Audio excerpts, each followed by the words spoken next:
विजय अभय आयु आरोग्य ऐश्वर्य अभिवृद्धि सिद्ध्यर्थम धर्मार्थ काममोक्ष चतुर्विध फल पुरुषार्थ सिद्ध्यर्थम मम गृहे धनधान्य वस्त्ररत्न कांचनादि सकल संपद प्राप्त्यर्थम गोमहिष्यादि पशुबाहुल्य सिद्ध्यर्थम अश्वादि सकल वाहन सिद्ध्यर्थम मधु समीपवर्ती जनानुकूल्य सिद्ध्यर्थम श्री वरलक्ष्मी व्रत समये आदौ निर्विघ्न परिसमाप्त्यर्थम श्री महागणाधिपति पूजा करिष्ये।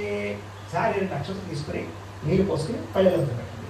श्री महागणाधिपति पूजा करिष्ये తదంగ కలశారాధనం కరిష్యే। ఈసారి ఈ ఆచరణ చేసిన చెంబు ఉంది కదా, ఇది తీసి పక్కన పెట్టేసుకోండి। ఇది ఇదేమైంది కదా, ఇంకా దీంతో మనకి పని లేదు అన్నమాట। ఇప్పుడు ఇంకొక చెంబు ఉంది కదా, ఇదే మనకి కలశారాధన అన్నమాట। ఇప్పుడు ఏం చేస్తారంటే ఉద్దర నీళ్ళు వేసుకుని ఈ చెంబుకి 3 చోట్ల గంధం రాసి కుంకుమ బొట్టు పెట్టండి।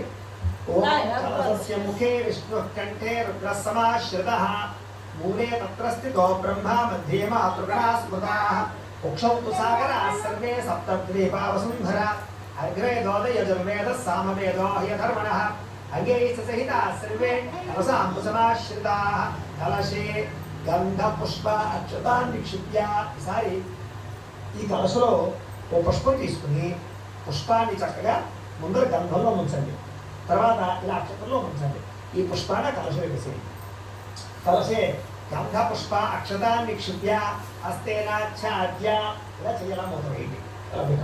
ఓం ఆ కలశేషు ధావతి పవిత్రే పరిశుచ్యతే ఉత్తైర్యజ్ఞేషు వర్ధతే ఆ కలశేషు ధావతి శ్రీనోవర్మభిగాహతే అభిద్రోణాకడిక్రదతు ఓం ఆపోవా ఇదం సర్వం విశ్వభూతాన్యాపః ప్రాణావా ఆపః వశవాపో నమాపో అమృతమాపః సమ్రాణాపో విరాణాపః స్వరాణాపశ్చందాగుష్యాపో ज्योतिगुष्यापो यजोगुष्याप सत्यमाप सर्वा देवता आपो भूभवस्सु वराप ओम। सारी అందులోనే పుష్పంతోటి శ్రీకారాన్ని చుట్టండి। ఓం గంగే చ యమునే చైవ గోదా